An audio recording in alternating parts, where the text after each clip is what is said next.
Bueno, uno me conoce.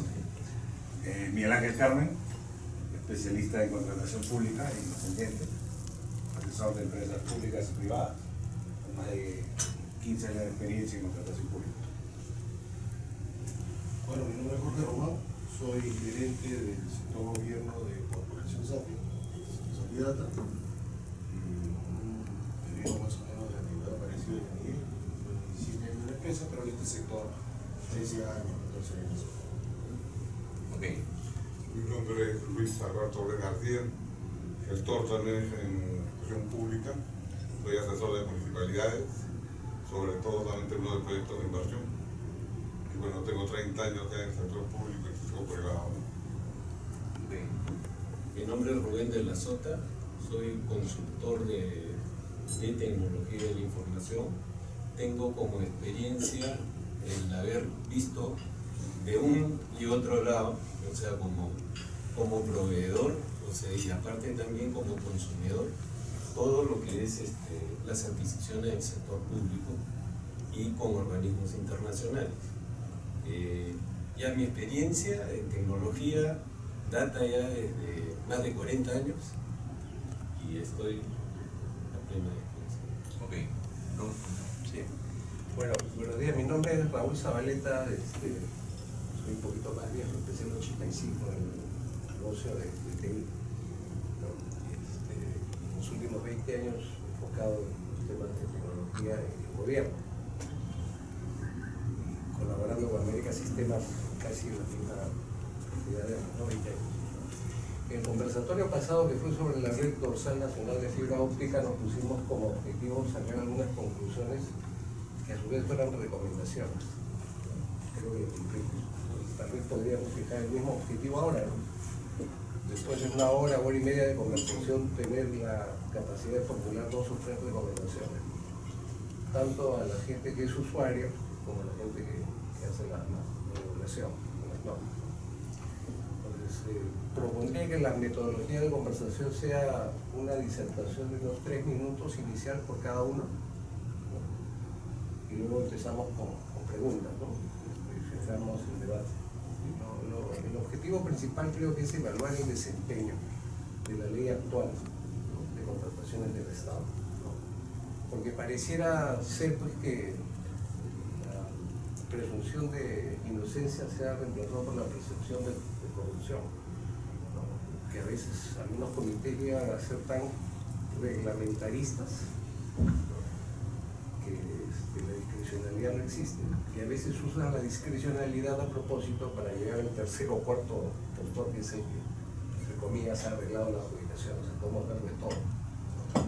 Si se le da más espacio o discrecionalidad a los funcionarios, sabemos que básicamente van a caer en corrupción, ¿no? Un claro ejemplo es lo que ha pasado recientemente con los Juegos Panamericanos, ¿no? O sea, los sistemas de contratación fueron diferentes, no había contacto en ningún momento. Es más, incluso ahora pidió una renuncia a algunas personas que tuvieron reuniones con proveedores.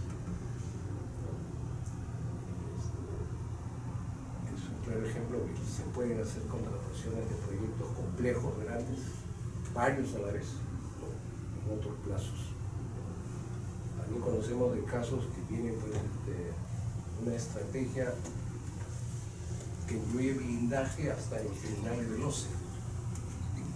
Conocemos algunos casos de. Entonces, si les parece, hacemos esa metodología. Empezamos con una disertación de 3 minutos, ¿no? Y de ahí vamos tomando la palabra en el sentido inverso de quien empezó, ¿no? Pero básicamente es evaluar el desempeño de esta ley, ¿no? De su reglamento, evaluar un poco las acciones, actitudes de las personas que contratan y los que evalúan. Finalmente podría dar algunas recomendaciones, ¿les parece? Claro, de acuerdo.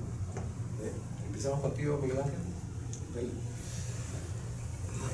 Es cierto lo que indica en el comentario inicial, pero hay 2 puntos de vista del sector público, del que compra y del que vende. Sí es cierto, para el que compra se ha vuelto, la discrecionalidad se ha vuelto un tema reglamentarista, como dice, o sea, a cumplir las normas como tal.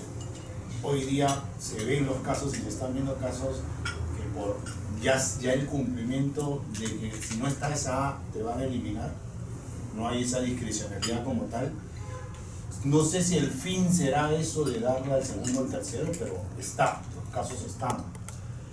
Sin embargo, también como vendedores o como proveedores del Estado, tenemos que entender un poco la norma y cuál es el fin de la norma. Hoy día, la norma o la presentación de ofertas se ha vuelto 4 papeles y no más. Y se ha vuelto para la firma del contrato los siguientes papeles para poder verificar. Sin embargo, hay un nexo que sí me sorprende, que es la famosa burocracia, ¿no? Se establece la verificación posterior al momento de firma del contrato, pero también Contraloría hace fiscalización posterior al que ya hizo fiscalización posterior. O sea, no hace, como sé que no va a hacer bien su trabajo, yo Contraloría también lo tengo que hacer. O sea, ya hay 2 trabajos juntos realizados, ¿no? Entonces, yo creo que la norma como tal está agilizando un poco el proceso. Hay un cierto temor sobre los funcionarios de esa discrecionalidad de interpretación, y hay una responsabilidad de nosotros como proveedores de entender la norma, de leer la norma y de tener cuidado. Lo hablábamos con César temprano. Parece que nosotros hacemos lo menos posible, no hacemos lo máximo posible. ¿Qué te quiero decir? La norma nos pide el documento, pero la norma no nos dice que nosotros, la norma no dice yo te voy a verificar el documento. Uno como proveedor debe verificar ese documento como tal, debe verificar qué existe atrás del documento, debe verificar qué existe atrás del plazo, función que te dice el documento como tal. Esa obligación es del proveedor. Hoy en día vemos muchas sanciones porque esas obligaciones no las hemos cumplido adecuadamente. No sé si por ser nosotros como proveedores sanos en salud, no sé si es inocencia o no interpretar adecuadamente la norma. ¿Hay excesos como todo? Sí, hay excesos como todo. La norma es muy rígida hoy día y vemos grandes compañías ya sancionadas. Entonces, lo que hay que nosotros tratar y como proveedores es estar informados y tratar de interpretar la norma adecuadamente y tener mucho cuidado con la información que obra en un expediente técnico. Jorge. No, para los que estamos ya una cantidad de tiempo importante en este rubro, retrocedemos un poco en el tiempo y nos acordamos pues de las 26 30 que tuvo en 2001, 2004, la 10, 17, la 30, 25 actual, y cada una con su reglamento tiene versiones. Y sin duda, si nos hacen una pregunta y nos dicen qué opina de la norma, probablemente la respuesta inmediata sea tiene algunos frenos en la contratación y un poco que limitan el derecho del proveedor, ¿no? Pero sin embargo seguimos ahí, los proveedores seguimos ahí, los proveedores seguimos atendiendo las necesidades del mercado del sector público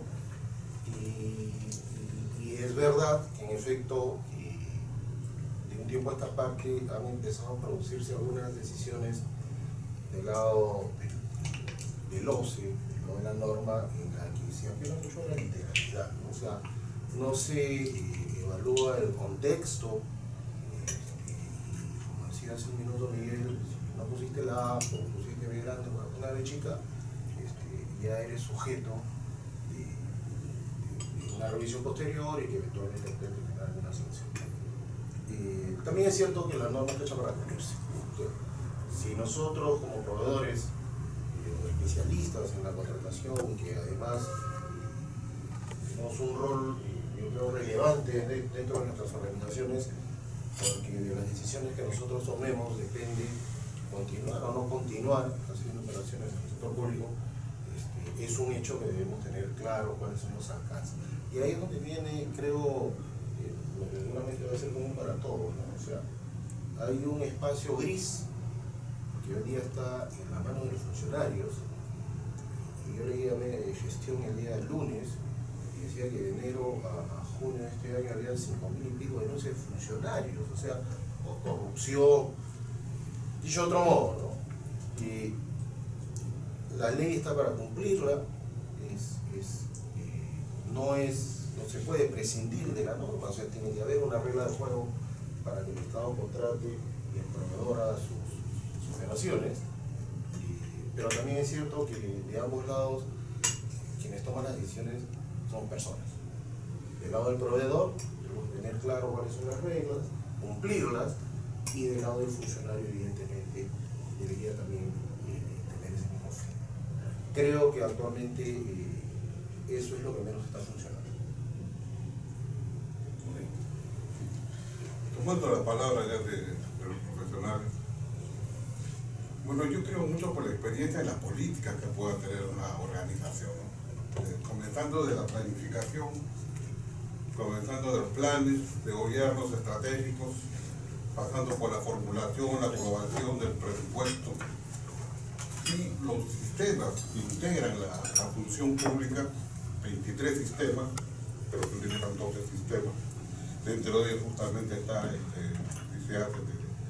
este sistema, bueno, dentro de todo lo que ha pasado y las modificaciones que ha habido, se integró justamente el principio de integridad, justamente por la corrupción de funcionarios. Este principio de integridad que ha ido incorporando en la medida a muchas leyes, muchas normas y a muchos reglamentos, justamente, vuelvo a decir, porque existía mucha corrupción de funcionarios. Entonces, a veces la corrupción del funcionario es por acción o por omisión, porque no conoce la cuestión pública. Existe la meritocracia que quieren incorporar a las organizaciones, sin embargo, la meritocracia no funciona con la civil, el servicio civil. Vemos día a día también como proveedor, ¿no? Y como funcionario que he sido de las regiones y de Miraflores y de, bueno, esa experiencia que tengo de los dos lados, de hecho el Tupa es así. Entonces, esa experiencia que puedo tener de los dos lados me indica de que sí, efectivamente, el funcionario no está capacitado para la tremenda tarea que tiene, por acción o por omisión. Entonces, yo concluyo de que el recurso humano es muy importante para que pueda toda esta organización funcionar. El recurso humano es tan importante porque, como casos de la experiencia me dice, en el año 96, en lo que era el Seguro Social del Perú, ahora es de salud, esa gestión incorporó los sistemas, cuentas por pagar a nivel nacional, sistemas de cuentas por pagar a nivel nacional, incorporó sistemas financieros incorporados a nivel nacional, tomando las experiencias del sector privado, la Toyota, calidad total, planeamiento estratégico, todas las experiencias del sector privado las tomó en esa época. Tal es así que en el año 98, por primera vez en la vida institucional, sacó los estados financieros al día. Y entonces vemos que la gestión, cuando no hay planificación, porque no la hubo, estaba cerrado todo lo que era planificación en el país, pero tenía una visión, un objetivo, una misión, era calidad. ¿A quién? Al ciudadano. Darle calidad al ciudadano, darle bienestar al ciudadano. Eso lo tenía bien claro. Entonces trabajaron en torno a esa calidad que después ahora, justamente con la ley de modernización del Estado, el objetivo, ya sea el público, es el ciudadano, ya sea privado, es el cliente. Entonces, esa función, esa experiencia que yo tengo del año 90 en el Seguro Social fue muy buena, muy positiva, porque se incorporó en esa época, hace 20 años, muchas técnicas, muchas experiencias que ahora se están dando después de 20 años. Y lo digo el otro lado de la cara, ¿no? El terremoto del 2007, millones de dólares se perdieron los almacenes, en medicamentos y en materiales. Entonces, yo puedo concluir que el sector, el funcionario, si no tiene el chip adecuado, no tiene la capacitación adecuada, es muy bueno, vamos avanzando en sistemas, vamos avanzando en reglamentos, está muy bien eso. Pero aquel, pienso que el medio del asunto es el funcionario capaz, gestor. Vemos ahorita que la Victoria tiene el 1% de inversión pública. Huaraz, igualito, ¿no? Están en inversión pública y inversión es desarrollo, es trabajo. Sin embargo, la gestión de los funcionarios debe ser de la universidad, ¿no? Y es la función pública. No la maestría, usted no de la universidad. Rubén, Quiero separar, o sea, el tema bajo dos aspectos. Uno, como consumidor. Como consumidor, ahí también se divide en dos. Se divide en lo que es la parte administrativa y lo que es la parte técnica o especializada, dependiendo del tipo de bien o servicio, o sea, que se va a gestionar. Y eso lo relaciono ¿a qué? Lo relaciono hacia la planificación que deben de tener, o sea, todas las instituciones dentro del sector público. Si bien es conocido que un presupuesto reúne, o sea, todos los proyectos y todas las inversiones que se van a ejecutar, y ese presupuesto comienza a gestionarse un año atrás. ¿Okay? Eso, ¿por qué lo menciono? Porque existe una inestabilidad dentro de todo lo que es la administración del sector público.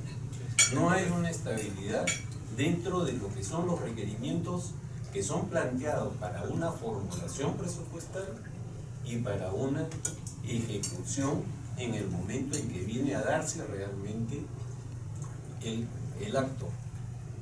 Entonces, ¿qué cosa resulta?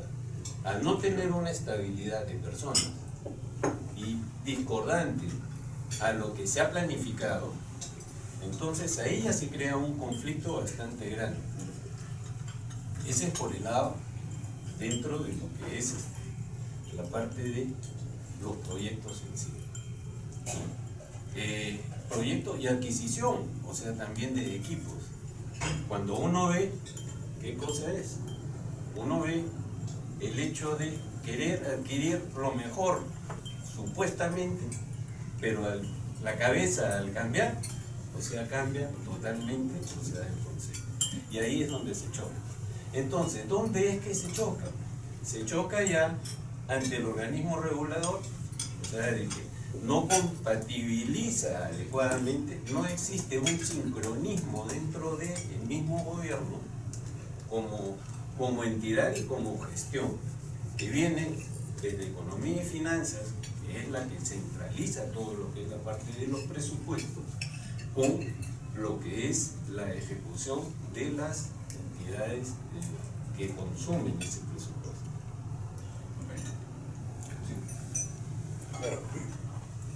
Bueno, tengo la percepción que hasta este momento los cuatro coinciden en que la norma no es el problema, que los reglamentos no es el problema, que hay que cumplirlos, ¿no?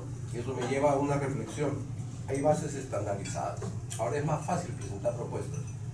Es cierto, ¿no? Que la fiscalización que se ve hacia los documentos en dos etapas posteriores también es algo saludable, ¿no?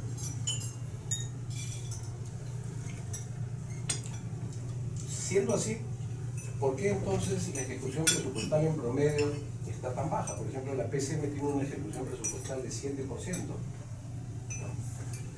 Y los gobiernos regionales en promedio no tienen más del 40% a la fecha, ¿no?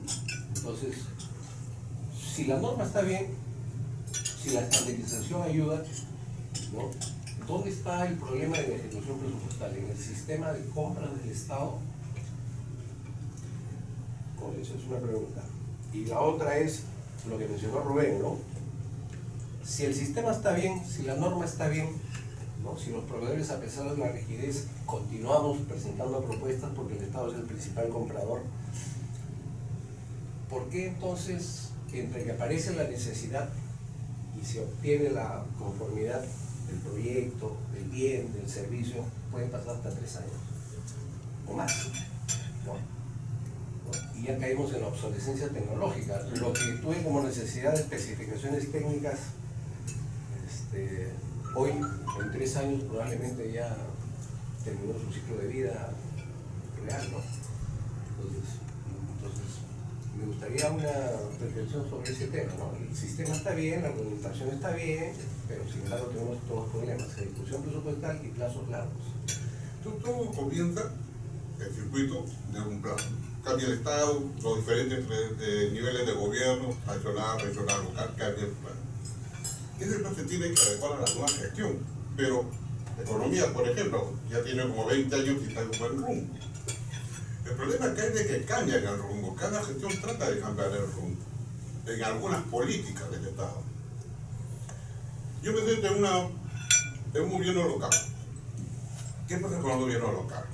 Viene con un plan de gobierno, los lineamientos se adecúan a ese plan de gobierno, generalmente son 4, seguridad ciudadana, salud, educación, ambiente, pero hay otros, por ejemplo, turismo, que no lo tienen algunos de este distrito. Entonces yo entro con un plan de gobierno, pero para hacer un plan y para hacer un presupuesto que responda a ese plan. Y hacer mi cuadro de necesidades que responda a ese plan. Y la ejecución del presupuesto que responda a ese plan. Y ahí ya viene la parte de los proyectos, vienen servicios, la evaluación del proyecto. Pero si yo no lo tengo claro, ¿no? ¿Qué es lo que voy a gastar en mi programación presupuestal, en mi formulación presupuestal? Si no lo tengo, ¿qué voy a gastar? El tiempo pasa y el canal de la política dice, no puedo ejecutar este proyecto porque no tengo mi plan. Yo he querido salud, y acá hay un montón de proyectos que no dicen salud, ahí está en educación, pero yo he dicho salud y es mi plan de gobierno a los ciudadanos. No lo hagas. Entonces el gasto, un poco que en caso de inversiones, se comienza a congelar y comienzan a ejecutar los proyectos que sí lo hicieron en la gestión anterior. Esta mala programación del presupuesto, esta mala formulación del presupuesto, es la que conlleva justamente el problema que tenemos todos los gobiernos, tanto regionales como locales, y en el Estado. Pero todo se define ahí en lo que se podría hacer siempre y cuando, y vuelvo a reincidir, hubiera un funcionario que hiciera una buena programación, una buena formulación del presupuesto, una buena ejecución, porque las normas están correctas y van a seguir mejorando. Pero por más que mejore el sistema, por más que mejore el reglamento, si el funcionario no sabe hacer un buen plan de gobierno, un buen presupuesto, entonces esto va a seguir. No vamos a poder gastar, porque están de decir no gastes. Esto no es mi plan. Y cuando ellos rindan cuenta, ¿qué le voy a decir al ciudadano? Ese no es mi plan. Entonces yo creo que todo pasa primero por una buena planificación. Y no tenemos una cultura planificadora en el país. Los profesionales no tienen una cultura planificadora. Es más, los profesionales ya de 60, 70 años, más o menos, nunca lo tuvieron. Nunca lo hicieron con un plan. Para él decía algo, pero problemático, porque nunca manejaron un CIAF. Pero cuando comenzó a transparentarse la política económica, las políticas, entonces dijeron un momentito. Ahora sí tienen que rendir cuentas. Entonces, para los funcionarios de 70, los funcionarios de 80 años no tenían planificador. Es muy importante que los funcionarios tengan esa política planificadora, porque si no tienen un plan, nunca puede ser una ambición ni un objetivo, ¿no? Te quiero contar una experiencia y para ahondar un poco lo que dice, ¿no? Estaba en una reunión de alta dirección de un ministerio y el ministerio tenía, me acuerdo, 120 millones para gastar y tenían los proyectos y el del presupuesto decía sí, ok, gastémoslo, ok, ¿cuáles son los proyectos? Estos, ok, ¿está en el plan? ¿Tiene el código tal? ¿Lo pusiste con el código tal? No, entonces no hay plan. Oye, ¿y le asignaste el código tal? No sabes cómo era la impotencia de no poder invertir porque no se había hecho correctamente con el plan. Es tan importante el tema del presupuesto, es tan importante esa parte del plan, porque la necesidad como tal en el Estado existe, el dinero está, pero si no se hizo el plan presupuestario, no lo vas a hacer. Así es, así es sencillo. Ahí viene la otra parte, esa es la parte del plan, la parte del presupuesto, la parte del código, la parte del SNIC, la parte de preinversión. E inclusive te cuento otra anécdota. Hoy en día se habla todos sabemos de la forma de compras que hizo el Estado del... se me salió el nombre. Que hizo el Ministerio de Economía y Finanzas, el Invierta P. Para comprar a través del Invierta P hay que tener un comprador especial, una persona que sea adecuada para comprar. Si no tienes ese comprador, no puedes comprar. O sea, no puedes gastar. Ok, el Invierta P te define todo un criterio. Perfil, cumples todo el criterio, lanzas el proyecto. Oye, el que va a hacer clic no está. Tienes que sacar un proceso para contratar al que va a hacer clic. Y su proceso demora 3-4 meses más. De ahí viene la otra parte. ¿Sabes lo que sucede y nos encontramos hoy en día, y me encuentro hoy en día en el mercado, en el Estado? Profesionales que lastimosamente sienten temor al hacer el requerimiento técnico mínimo. Y es un temor, no sé si basado en desconocimiento o basado en responsabilidad, porque no saben si colocar la A, la B o la C. Entonces dicen, mejor le doy la responsabilidad al tercero. Y no saco nada, o mejor no saco nada. Esas son las 4 cosas que yo he detectado y les puedo contar que he visto sobre el tema de por qué no se está contando. Porque no Yo quisiera regresar al tema inicial. Y yo creo que la afirmación de decir que la norma está muy bien no es esencialmente correcta. Yo entendería que la norma debe converger dos aspectos, ¿no? Que se pueda transparentar a través de esta política, de esta regla de juego, el uso del fondo público, y del otro lado, la norma debería ser un facilitador, una herramienta facilitadora para que sean transacciones suficientes. Yo creo que eso no se está cumpliendo. Y también voy a regresar a algunos ejemplos que ustedes mismos han publicado en la revista, ¿no? Un proceso en el Ministerio de Educación por el cual el país termina pagando 20 y pico millones de soles más por un documento, por una ley. Mi caso personal, o sea, mi caso de empresa, yo resulto suspendido de contratar con el Estado por un periodo determinado de tiempo porque evidentemente no accedo a pagar una multa de más de $1 millón, originada eventualmente porque no seguía al pie de la letra los pasos de una subcontratación de 90.000 soles, con el cual yo no le causé ningún perjuicio a la entidad. El ejercicio, la operación se dio porque tenía que darse. No lo podía hacer yo porque es un servicio de mensajería y para eso tiene que tener ciertas autorizaciones. Entonces, para hacer la corta, ¿no?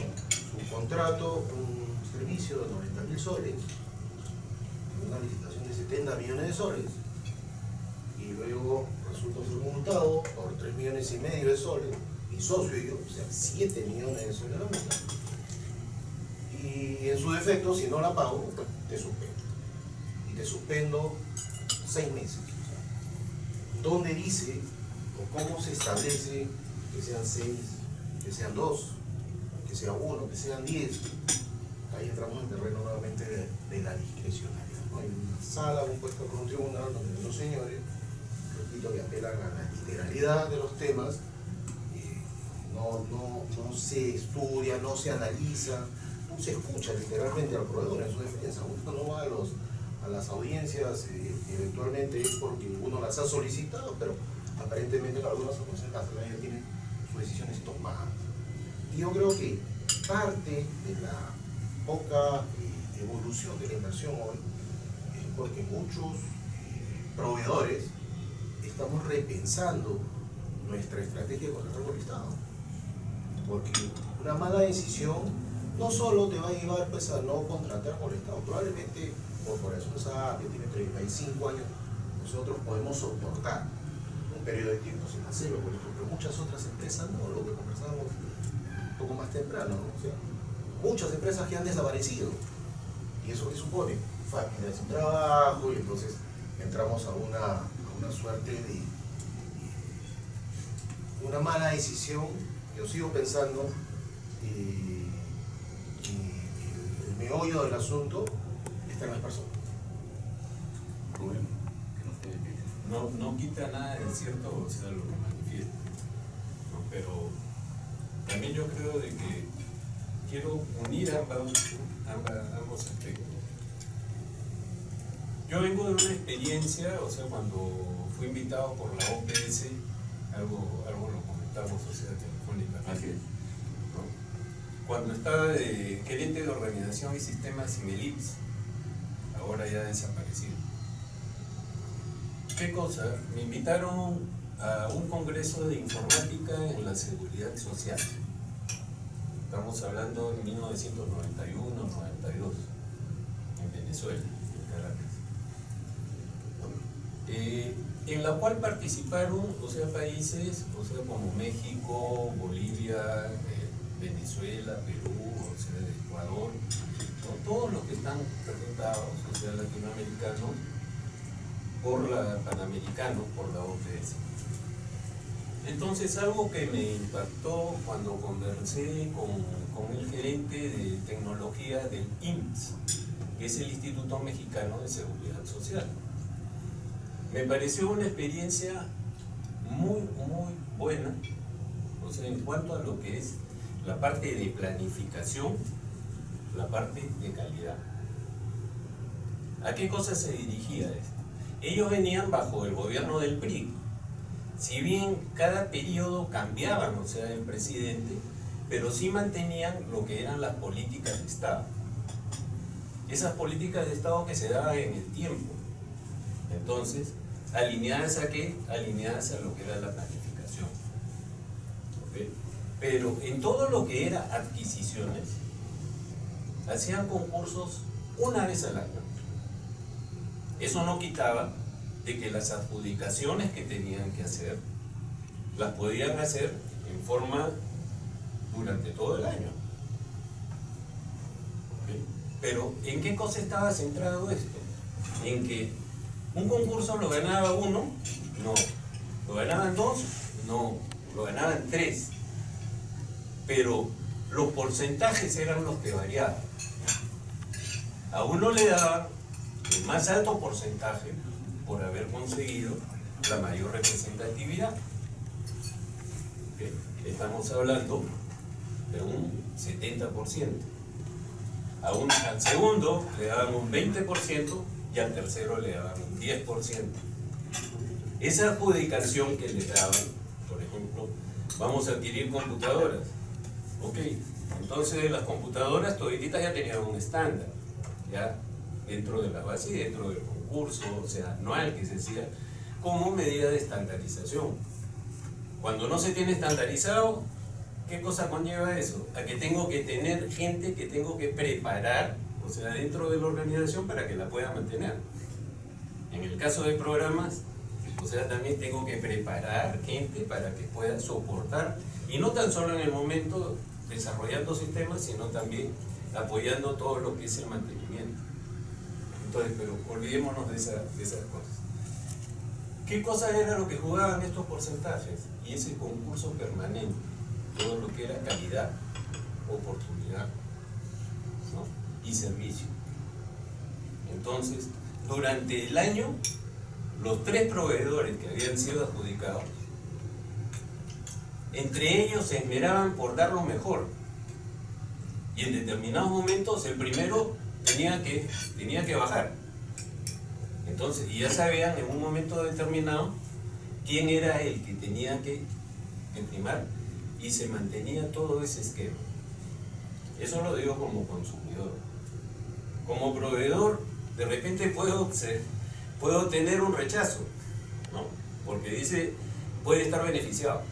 Pero yo lo veo conveniente en cuanto ahora que todas las organizaciones están tendiendo al ISO 37001.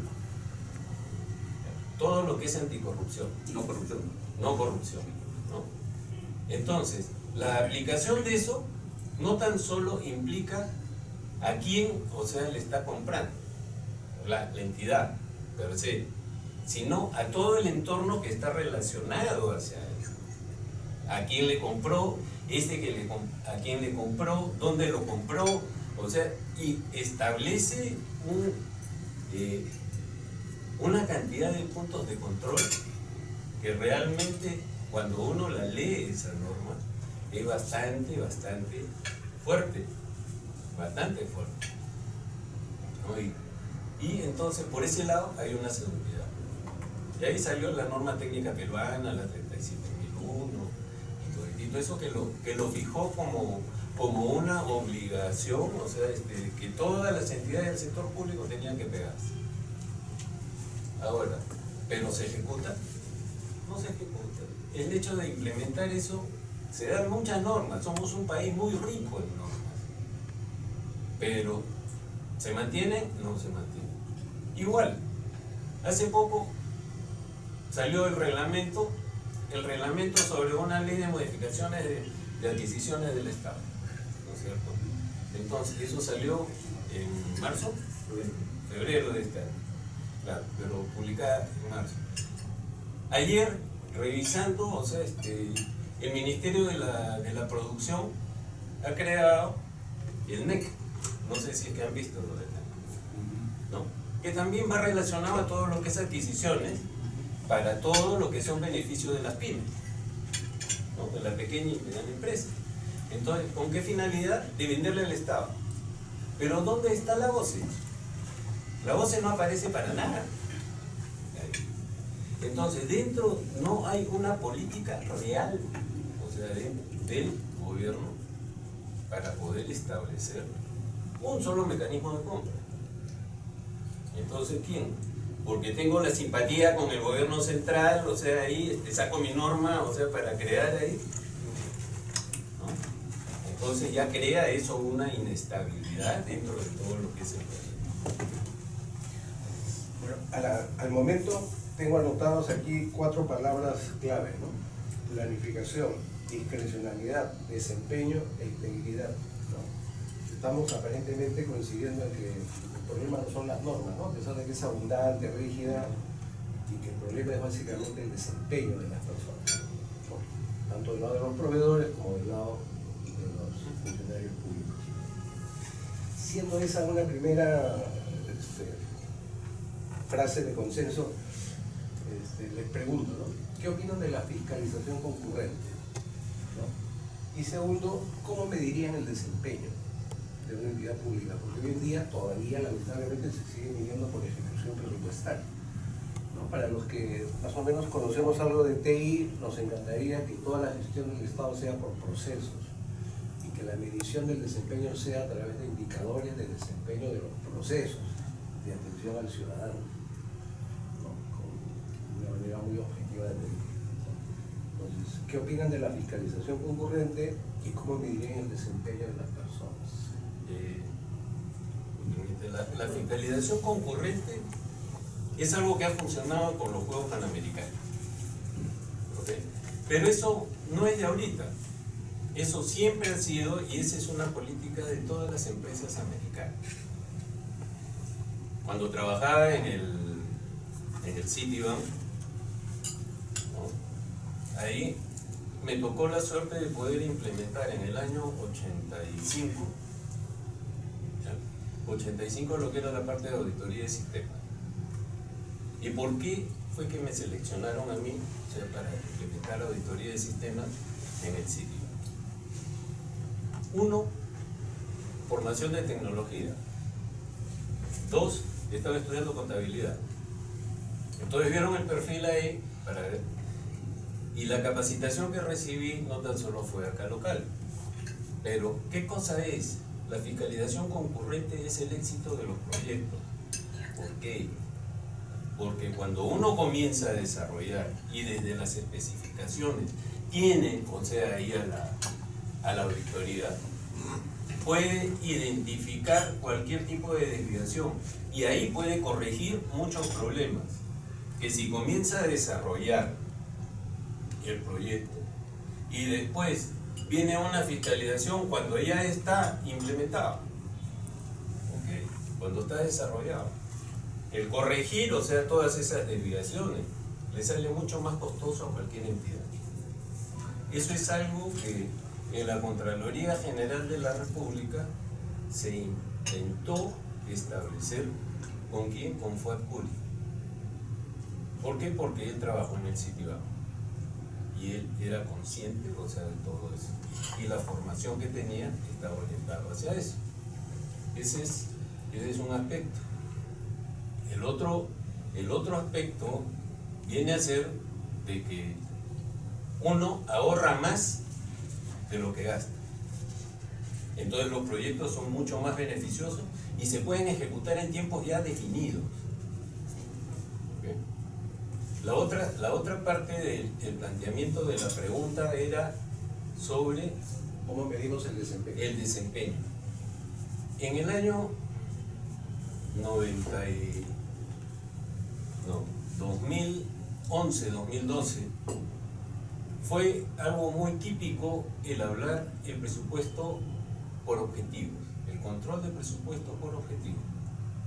Y se sacó legislación y todo que iba referida para medir todos los proyectos y obligó a cambiar todos los TUPA de las entidades para medir esto por objetivos.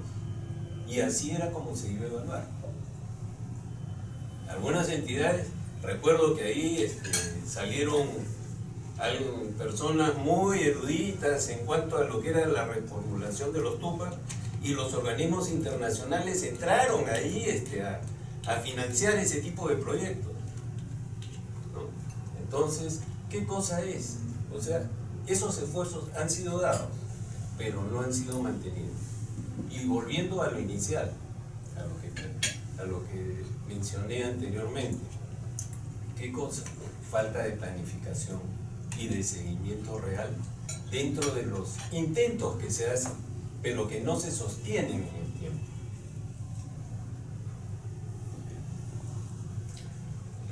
A ver, yo voy a retroceder un poquito más. Voy a iniciar con fiscalización concurrente primero, de todo lo que hemos hablado y de la definición inicial, que es el tema de las personas, que después nos va a llevar al desempeño. ¿Dónde se forman las personas de contratación pública? ¿Dónde te enseñan en contratación pública? ¿Dónde está la especialidad de contratación pública? Hace mucho tiempo hablábamos nosotros en un evento, me acuerdo que hace 2 normas anteriores, y decía, la norma nos está llevando a formar especialistas donde no hay universidades, porque no hay universidades para formarlos. Hoy en día los que estamos formados acá, y como lo está explicando Rubén, somos de pura experiencia.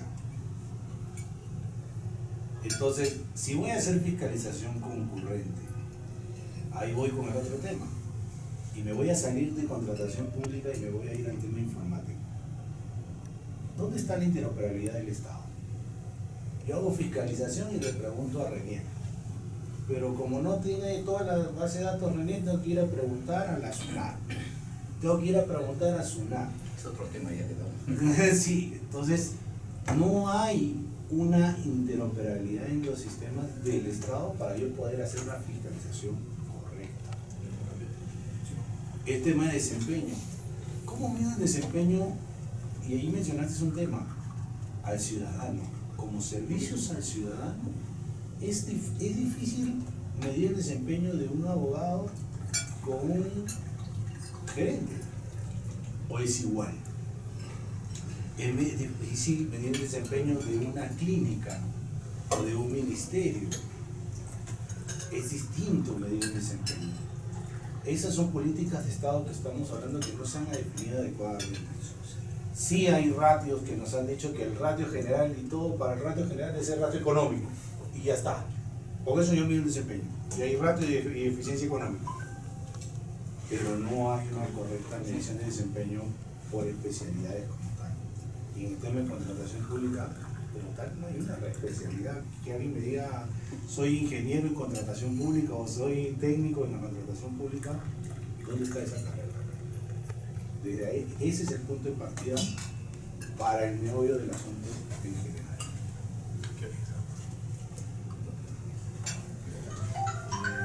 Yo agregaría, o más que agregaría, reforzaría, son un tema, ¿no? Como concepto la fiscalización es necesaria, pero eventualmente alguien podría interpretar que es consecuencia de una eventual falta de capacidad y entonces tengo que tomarme el tiempo de volver a hacer. Desde el punto de vista positivo, sin duda lleva al éxito de los proyectos. Y respecto al tema de cómo medir el desempeño, yo creo que ese es todo un tema aparte, ¿no? Y creo tiene su inicio con las políticas, tiene su inicio con los planes, y como dijo Rubén, se han venido haciendo con algunos intentos, ¿no? Pero que se han quedado ahí en el camino, ¿no? O sea, en contratación pública creo, y permítanme ser testigo en este aspecto, así como no hay particular, digamos que no hay, ahora ya hay, ¿no? O sea, cursos de certificación que te obligan a leer y a tener una idea bastante más aterrizada de cuáles son los alcances, cuáles son los conceptos que debe regir la norma, etcétera, etcétera. Creería que todavía es insuficiente, por un lado. No he visto los exámenes, entiendo que son dificilísimos de certificar, por lo menos eso he escuchado, con preguntas rebuscadas y algo así, cuando no es el fin, ¿no? Y del otro lado también creo que hay una parte de responsabilidad del sector del PRODE.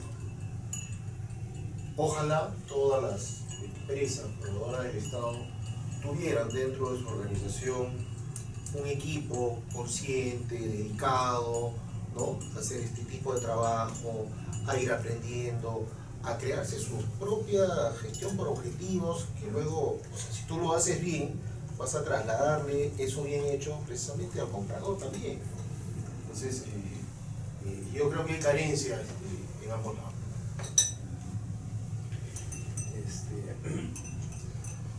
Así como hay una escuela nacional. Quería notar un tema.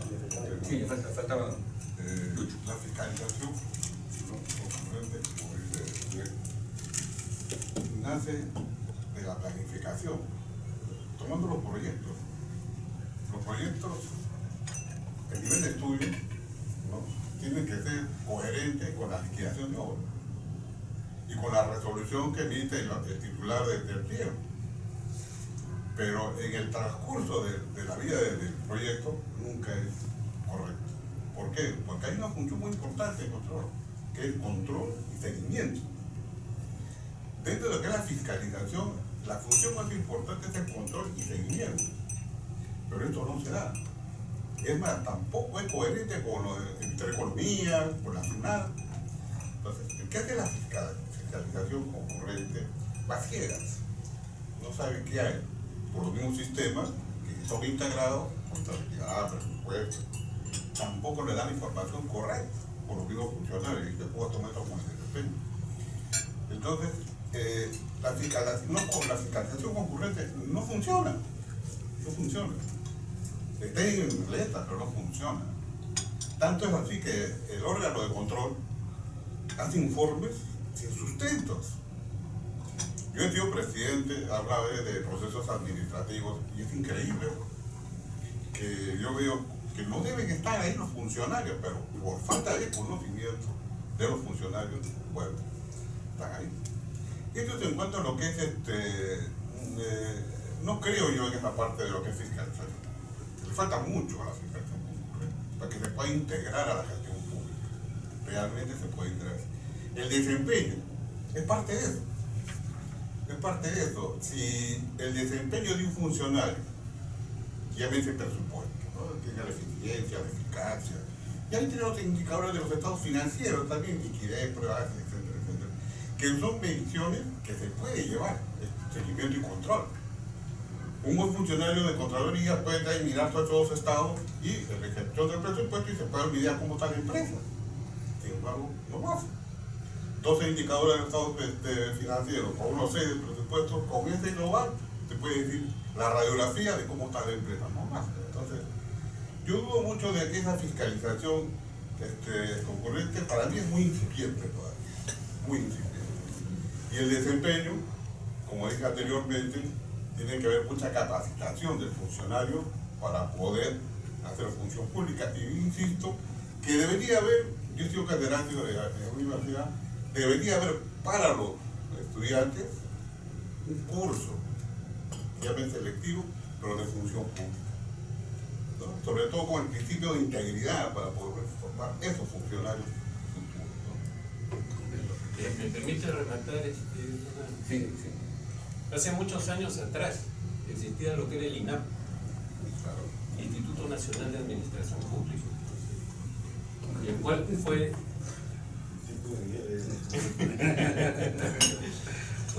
pero el control concurrente se da con qué, no tan solo con un seguimiento, o sea, de alguien que te audita, sino también de una autodeclaración de compromisos que uno tiene que cumplir. Voy a poner un ejemplo muy simple que lo aplicábamos nosotros. ¿Qué cosa dice? Yo, área de caja, tiene que hacer su arqueo de caja semanalmente. ¿Okay? Entonces tiene que cuadrar, o sea, ahí declaro haciendo mi control. Yo, o sea, no auditoría, no es que me siguen. Yo declaro de que he hecho arqueo de caja y que está bien. En determinado momento viene auditoría o quien controla o quien supervisa y le hace un arqueo de caja. ¿Y qué cosa resulta? De que ahí no está bien. Entonces, ¿qué cosa? Ha infringido y él mismo había declarado de que estaba bien.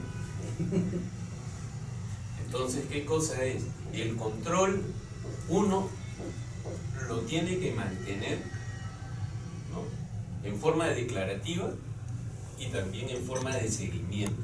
Eso es lo que es un control concurrente total. Acá, en el sector público, no existe. La Contraloría, ¿qué cosa es?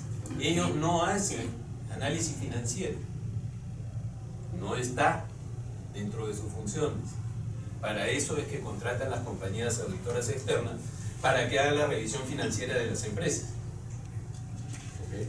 Entonces, pero ellos no lo hacen, o sea, de mutuo propio. Y ese es un gran vacío que existe dentro de lo que es el órgano de control. Ya. Bueno, a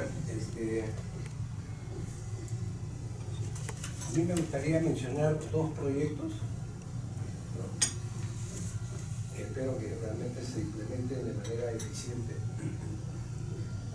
Lo menciono ahorita, luego tocamos el tema de la corrupción, que es inevitable tocarlo, ¿no?, y cerramos tratando de formular algunas recomendaciones, ¿no?, en el contexto de los dos proyectos que voy a mencionar, ¿no? El 2 de abril de este año se anunció el proyecto de mejoramiento del Sistema Nacional de Abastecimiento. Mejora la eficiencia de la gestión de servicios de abastecimiento para la adecuada prestación de los servicios públicos. Esto se espera lograr a través de 1. Mejorar el modelo de gestión del Sistema Nacional de Abastecimiento. 2. Mejorar en el capital humano del Sistema Nacional de Abastecimiento. Mejorar la gestión de las tecnologías de información. Y 4. Mejorar los mecanismos de rendición de cuentas. Estos 4 componentes incluyen al OCE, al MEF, a Perú Compras, a todas estas entidades, ¿no? Y los fondos son algunas decenas de millones de dólares, apoyado por el BID.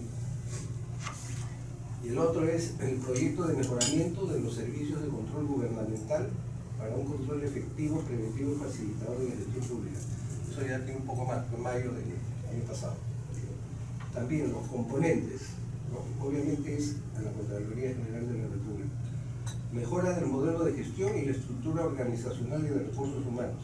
Segundo componente, ampliación de las capacidades de interoperabilidad y de uso de herramientas tecnológicas. Tercero, fortalecimiento de las capacidades de auditoría simultánea, de auditoría de desempeño y de gestión de riesgos de fraude y de corrupción en la auditoría y en el control. Y el cuarto componente, mejora de la infraestructura para los servicios de control. Entonces, plata hay, voluntad política hay, ¿no? Nos resultaría interesante si podemos nosotros formular recomendaciones efectivas. Para abordar el tema de la corrupción, quisiera contar un caso, ¿no? Una entidad grande, pública. Yo estaba presentando una propuesta. Finalmente quedamos 2 opiniones. Ahí la leyenda urbana dice que a los otros 2 los aceitaron para que no se presentaran. Entonces quedamos 2. La propuesta que yo presenté obtuvo menor puntaje. Décima, ¿no? Y se optó por pedir la propuesta de opinión que había ganado. Se le revisó completamente y uno de los contratos que había presentado para acreditar la experiencia estaba con pulmón negro, todo el título, tachado, ¿no? Por cláusula de confidencialidad. O sea, no se sabía qué decía. Entonces, cuando se presenta el reclamo, se llevó la consulta a la Casa Matriz y la Casa Matriz autorizó la carta fianza para la impugnación. Entonces, fuimos con la carta fianza y se la muestro. Mira, lo que has hecho está mal. Hagan lo que quieran. Ya estamos vigilados hasta el tribunal del OCE, que no ha garantizado un estudio de abogados.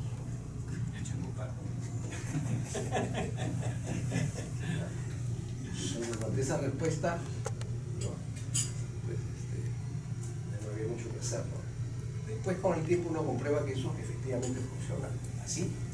Funcionaba y el problema es si seguirá funcionando así, ¿no?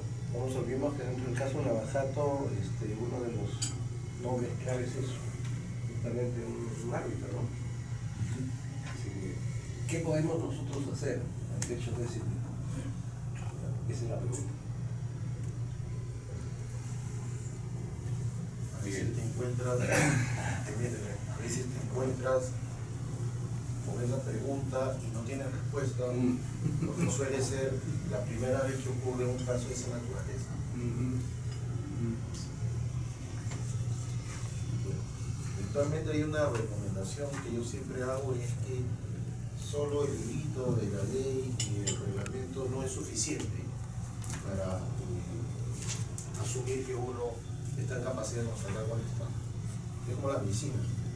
Hay opiniones permanentes, resoluciones, pronunciamientos y reuniones como estas, en las que uno va tomando conocimiento de algunas cosas, de algunos hechos que le permiten tener mayor capacidad de análisis y de poder de decisión.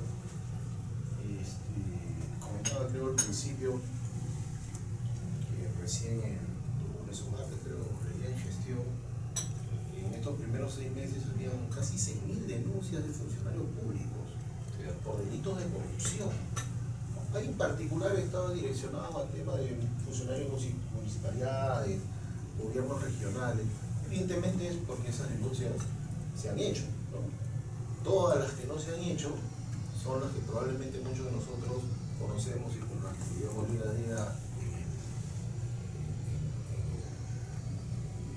en el ámbito de la contratación con las empresas. En el mundo de la tecnología también me queda clarísimo que hay probablemente la mayoría de los negocios son planteados a partir de un interés personal o de algún funcionario. O sea, el objetivo de la contratación, el objetivo del bien público, del bien social, no está postergado, ¿no? Y el problema es que para que eso ocurra tienen que haber 2 lados. El lado del que quiere ser corrupto y del lado que hace que eso sea una realidad, y eso es parte de la responsabilidad. Como dice Jorge, la sola pregunta es difícil responderla. Primero hay una obligación país que estamos haciendo nosotros, ¿no? O sea, nuestros hijos, ¿qué estamos haciendo nosotros para nuestros hijos, para nuestros sobrinos? ¿Qué estamos haciendo? Se perdió en el camino lo que nos enseñaron a nosotros en la clase de educación cívica, ¿no? Me acuerdo cuando te enseñaban los valores y los efectos patrios, que era realmente el Estado, ¿no? Que conformaba el Estado, que somos todos nosotros. Cuando llegas a trabajar y a hacer un poco de contratación pública, lastimosamente sí te encuentras con personas que perdieron esos valores o que perdieron esos principios. Lastimosamente y personalmente te voy a decir que desde ya nunca he trabajado de esa forma, pero yo discrepo con el tema de que eso se podría evitar. Yo te aseguro que con una buena asesoría, ese negocio donde estaba tachado el contrato, tú lo podrías ganar, porque la norma te lo permite. Si tú tienes una buena asesoría y una buena interpretación de la norma, te lo permite. Una vez me encontré y te encuentro con la experiencia que llegó un director de tecnología a no querer dar conformidad a una solución, porque decía que ahí había habido corrupción. Él decía, esta solución cuesta 5 soles y me la han vendido a 10 soles. Acá ha habido corrupción. Y no quiere dar conformidad. Y encontró un tema técnico y dijo, mira, por ejemplo, acá yo he pedido 6 licencias y ellos me han dado un pack con 6 licencias. Yo no he pedido un pack, yo he pedido 6 licencias. O sea, lo más absurdo del momento, que llevó a un arbitraje, obviamente lo ganamos. Pero es interpretaciones y discrepancias de personas, nuevamente volvemos al tema de personas, ¿no? El tema de corrupción, netamente de personas, netamente de principios y valores. Y la gran pregunta que debemos hacernos, porque el Estado hoy en día está funcionando como bombero, apagando los incendios, sancionando, está, como dice Jorge, denunciando, bomberos totales, pero ¿qué estamos haciendo para adelante? ¿Qué estamos haciendo para nuestros hijos? ¿Qué estamos haciendo para que los nuevos funcionarios, para los nuevos técnicos que se están preparando no lleven a eso? Lo único que estamos gestionando es temor, pero no estamos gestionando educación. Totalmente como que todo parte de la educación en un país. Si hay una buena educación, hay una buena cultura, y eso respeta principios y valores. Si un ciudadano comienza a ser funcionario público, si tiene esos principios y valores, que vienen de las familias inclusive, entonces esto conlleva a hacer una corrupción y caemos. Yo creo mucho en la educación, ¿no?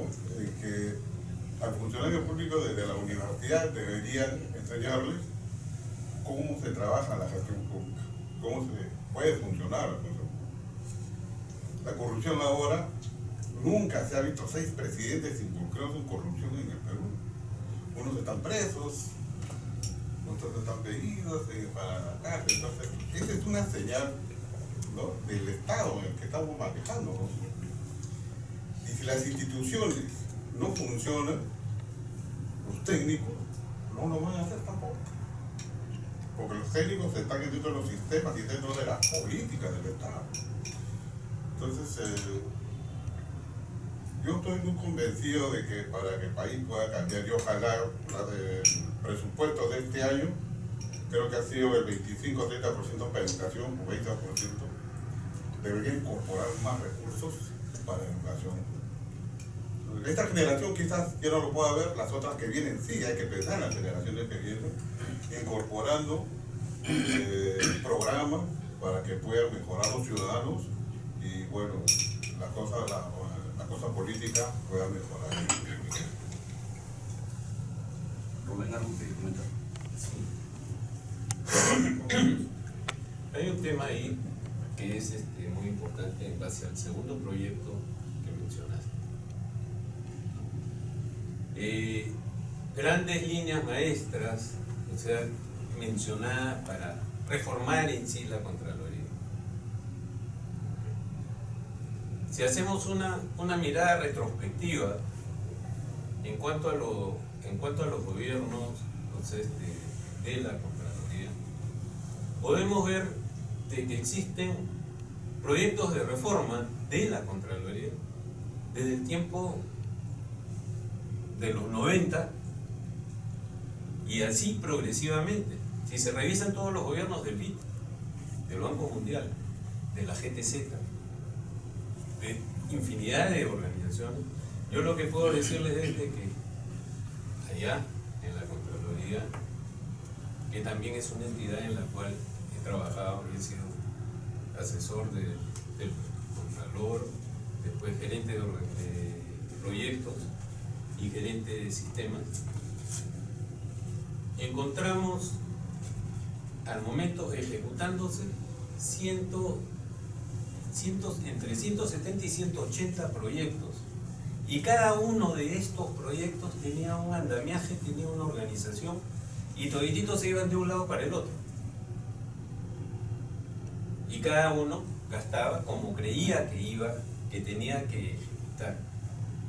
Entonces, ¿qué cosa fue? Se hizo un planeamiento estratégico y esos 180 proyectos casi se convirtieron en 7 líneas directrices. Se tuvo que conversar con todas las entidades colaboradoras, ¿no? Y aparte también prestatarias, y justificar ante economía y finanzas, o sea, el tratar de unir todos ellos para encaminarlo.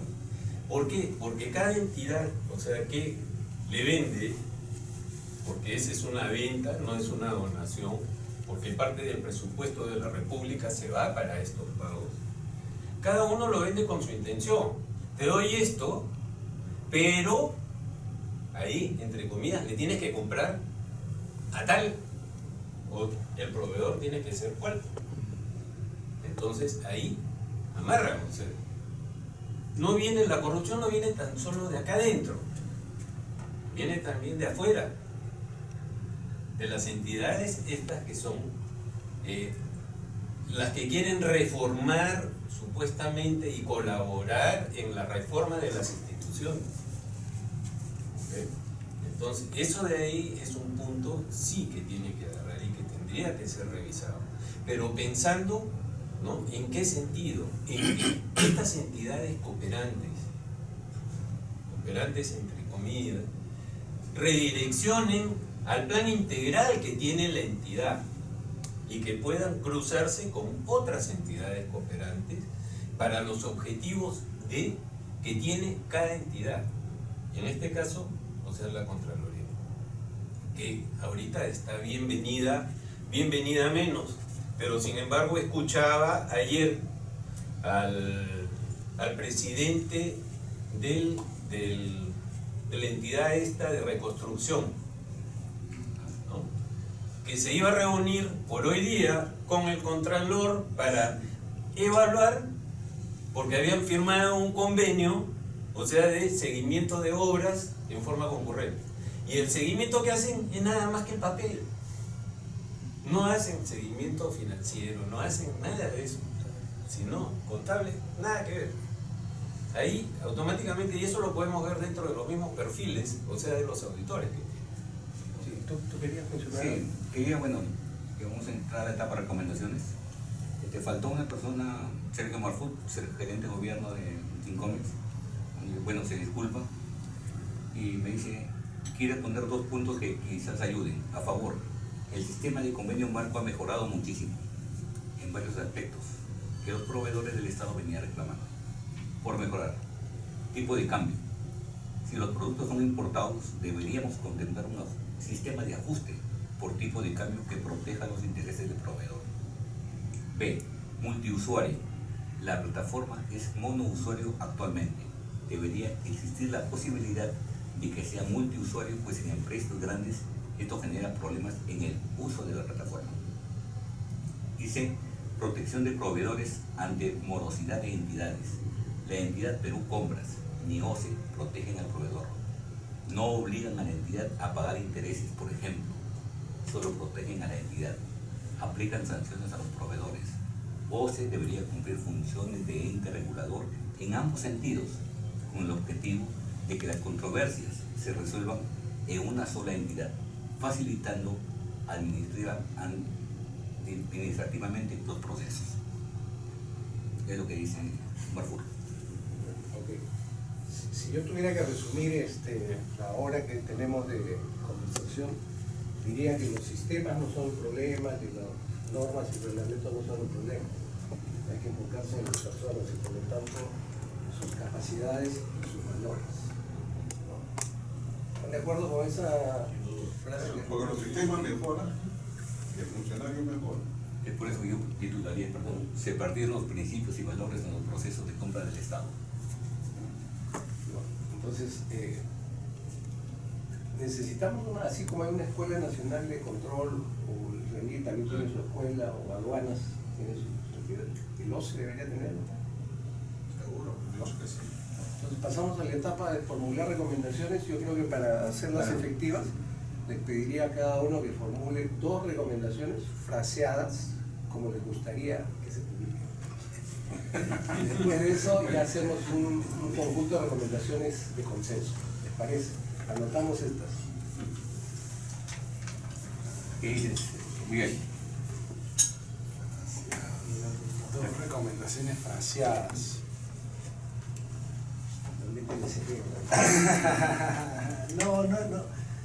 No es meterme mucho cerebro. Hay que, del lado del proveedor, hay que saber leer e interpretar correctamente la norma. Y del lado del Estado, hay que, como es el término, hay que dar más permisibilidad. Hay que dar permisibilidad a los proveedores.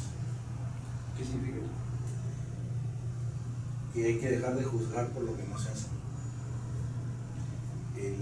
Del lado de OCE, si no está la A, lo que dije, si no está la A, me tumbo la propuesta. Si no está la B, me tumbo la propuesta. Pero nunca la pedí. Nunca la pedí.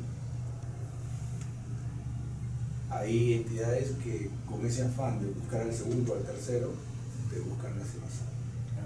O también hay entidades que dicen cumplo. Y ahí, o sea, el que evalúa qué cosa es. O sea, tengo que ceñirme. Así es. Y así he visto licitaciones que son de muy buena cantidad de millones. O sea que factorías de software, o sea que lo único que hacían, pero ¿cómo lo vas a hacer? Sí cumplo, pero ¿cómo lo vas a hacer? Si no lo dices. Anteriormente sí uno tenía que presentar en su propuesta toda la metodología que iba a aplicar en el desarrollo, o sea, de Claro, por eso te decía, los beneficios o inconveniencias de la estandarización y la simplificación. Antes se calificaban propuestas. Claro. ¿No? Ahora sí. Exacto. Sí. Pero bueno, no me quedó claro a qué te referías con permisividad. En la permisibilidad de las propuestas en general, nosotros hoy día las entidades como tal se han vuelto 4 papeles. No, como tú dices, no califica y como tal a veces se trata de buscar que gane el segundo y el tercero. Y para cerrar la idea, y concuerdo, creo que todos concuerdan, se debe establecer no solo la certificación de la OCE, sino la escuela de contratación pública. Hoy día existe la certificación de los que es más una certificación que busca el error. No es difícil, como dice Jorge, busca el error, hecha por abogados, busca que te equivoques. No es difícil, busca que te equivoques. Más que una certificación debería haber una escuela. Jorge, en el sector privado, sea cual fuera el rubro, las empresas para ser competitivas hoy se reúnen de los mejores valores. Para eso tenemos áreas en las organizaciones de gestión humana y que desde muy temprano están mirando en las universidades los primeros puestos, trayéndolos a practicar a la entidad, a la organización, para que vayan aprendiendo y transmitiendo también su su vehemencia de hacer las cosas, mirarnos a hacer las cosas diferentes. Cuando no es así, hacemos un reclutamiento a través de empresas de headhunter. Finalmente a donde voy es que en el sector privado queremos rodearnos de lo mejor y cuando lo tenemos, hacemos un plan de permanencia del talento. Y lo formamos, y lo educamos, invertimos, porque tenemos claro que eso va a regresar de forma exitosa para la organización. Algo como eso debería ser el sector público. O sea, creo que todos coincidimos en que hay una escasez, una carencia de formación del profesional, del funcionario público, y en el momento en el que el Estado define una política, no sé si a través de servir o a través de algún nuevo organismo, si el Estado tuviera esa visión de formación de sus funcionarios, yo creo que hoy estaríamos preocupándonos por otro tema, porque creo que coincidimos todos en el tema del fondo, en el caso particular de las contrataciones que alrededor de la falta de capacidad funcional. Yo pondría un énfasis en lo que son capacitaciones, acercamiento más al funcionario. Hablemos del interior del país, ¿no? En el interior del país la capacitación, talleres, debería ser mejorar y fortalecer el caso de la ley, porque no llega. Y si la falta de conocimiento justamente hace que incurran en errores, por acción o por omisión. Entonces, yo parto siempre desde la capacitación, talleres, prácticas que se realicen a nivel nacional, pero con énfasis en el interior del país para que pueda mejorar el servicio al ciudadano, la calidad del servicio. Yo tengo 2 puntos para decir. Uno es alinear los objetivos de las entidades con las políticas a largo plazo del país. Eso yo creo que es fundamental. Ahí se resume mucho, o sea, lo que es la continuidad y la definición de grandes proyectos que son trascendentales y de que a veces no pueden ejecutarse ni en un mediano ni en un largo plazo, que son de larguísimo. Entonces, eso unido con ¿qué? Con el control concurrente, para poder tomar las medidas de corrección en el caso se presenten desviaciones al momento de la ejecución. Ese es uno. Y 2, caer dentro de lo que es el sector público. El sector público en sí está disminuido y está bienvenido a menos. ¿Por qué? Porque no tiene staff. No tiene staff permanente a quien se pueda agarrar y a quien se pueda formar. Si vemos lo que son las planillas de las instituciones del sector público, ¿cuántos son los nombrados? Ni el 5%. ¿Y eso viene desde cuándo? Eso viene desde los años 90. ¿Y qué cosa es completada con qué? Con personal que no es estable, o que es CAS, o que son de servicios y de terceros. Entonces, no hay una verdadera formación. Si hablamos de formación, teníamos que hablar de una reestructuración del gobierno en sí y de lo que es el desarrollo de lo que es la carrera pública. Se creó Servir, pero Servir a la actualidad no ha avanzado ni un 10% de lo que debería haber avanzado de acuerdo a la planificación. ¿Por qué?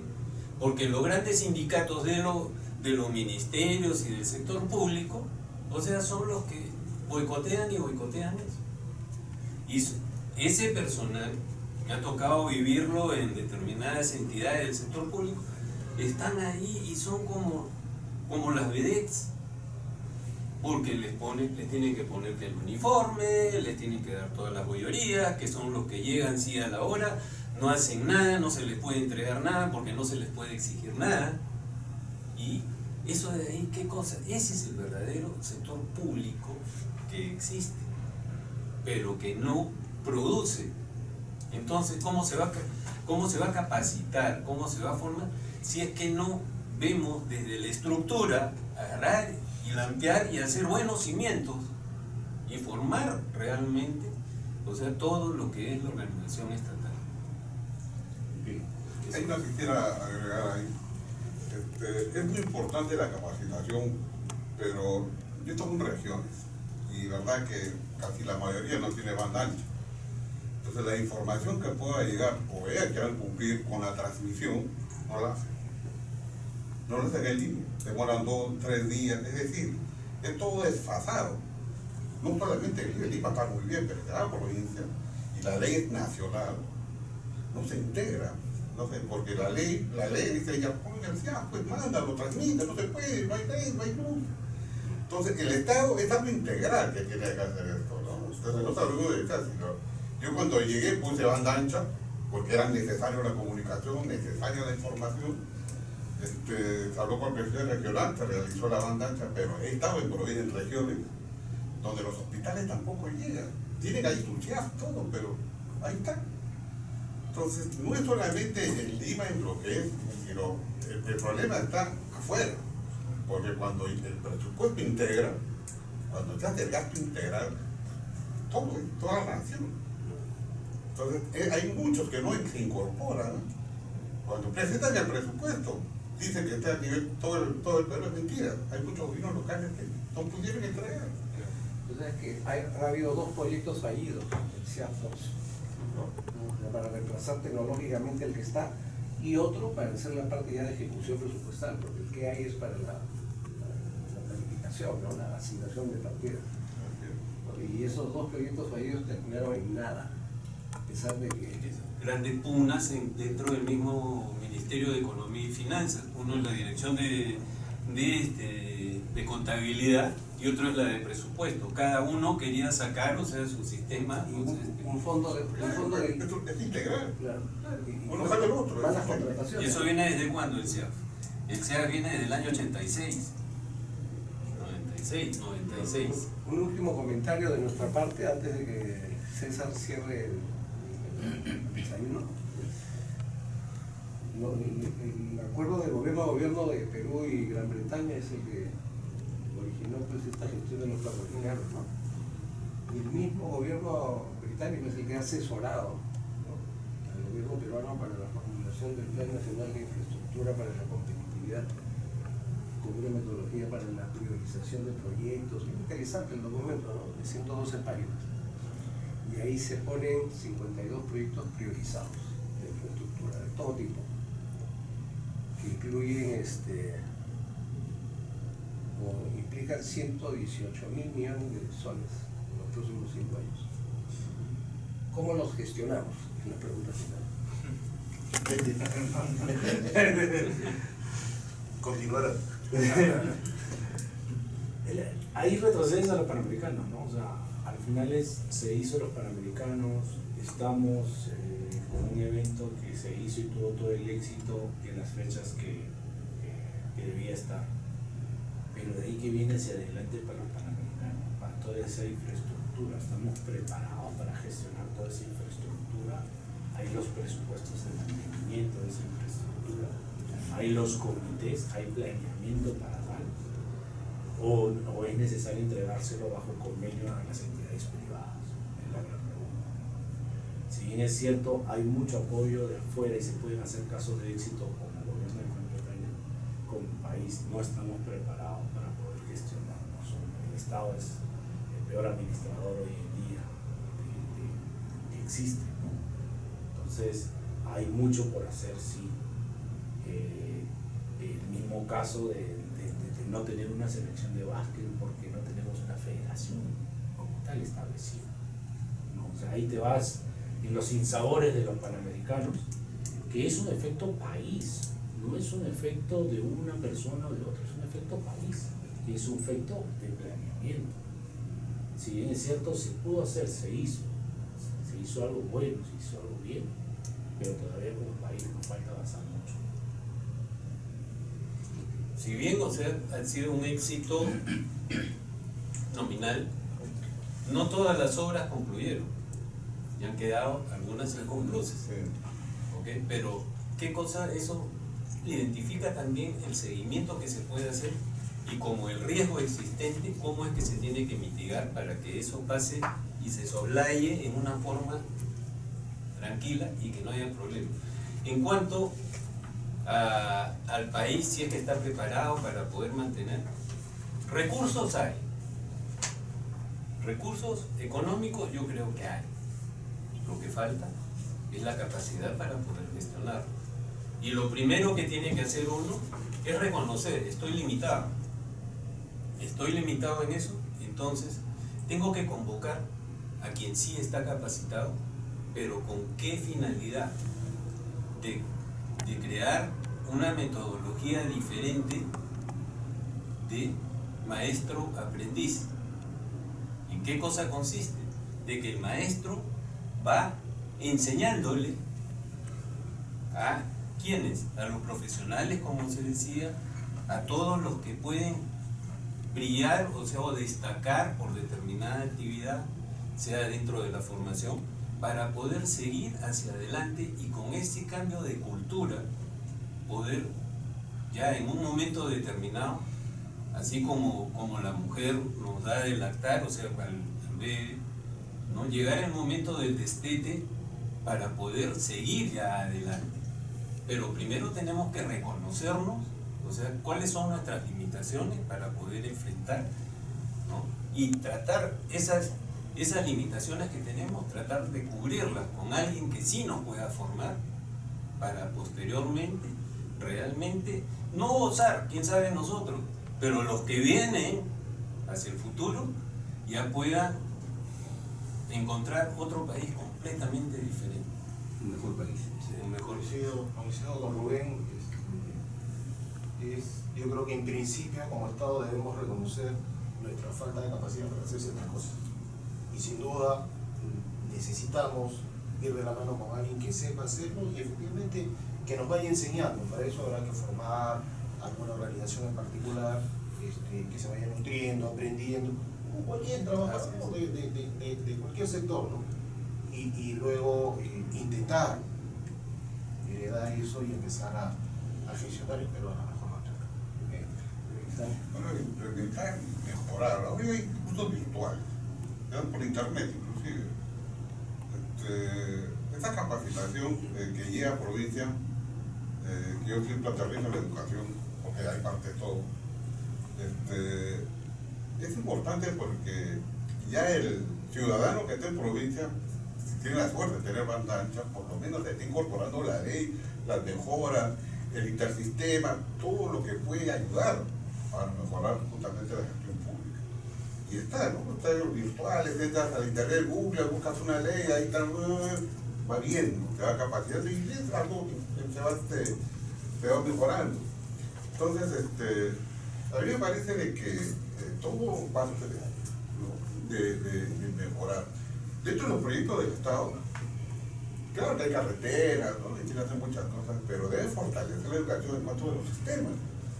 Que llegue, por ejemplo, a un pueblito más chiquito de Huánuco, de Moncabelico, de Cajamarca, ¿no? Que justamente de ahí es donde comienza toda la formación.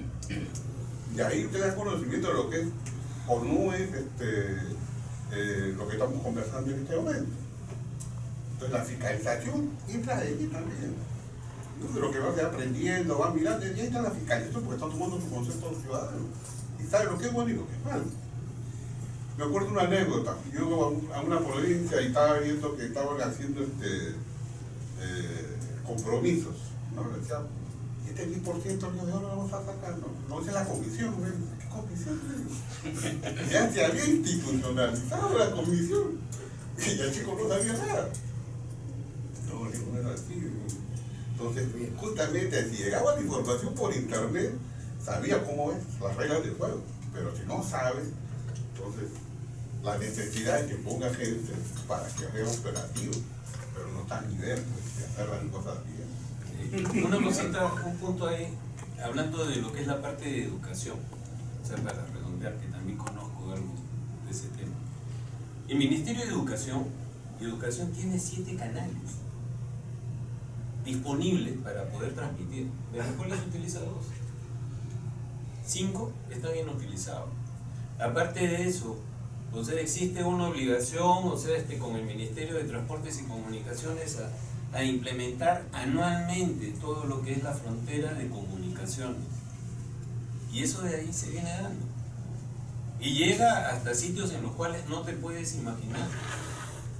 ¿Ya? Y ahí, cuando llega a usar las comunicaciones, está, digamos eso, sino que no está siendo utilizado adecuadamente. ¿Y eso por qué? Porque así como es la transmisión dentro de un puesto a otro puesto, ahí se pierde mucho dentro del sector público. Se desconocen cosas que ya existen y se tratan de descubrir siempre la pólvora. Mi frase final, creo que hay que tener una convocatoria descentralizada a nivel nacional para formar nuestra sub-20 de especialistas en contrataciones, ¿no? Y retener el talento. Gracias. Bueno amigos, a nombre de América Sistemas y el mío propio, muchísimas gracias por su asistencia, su tiempo y a enriquecer este tipo de temas país, que creo que nuestros lectores y la comunidad lo va a apreciar. Muchas gracias, al final se van a llevar un pequeño presente de mi tierra. Muchas gracias por su tiempo. Gracias. Gracias. Incluso de tiempo.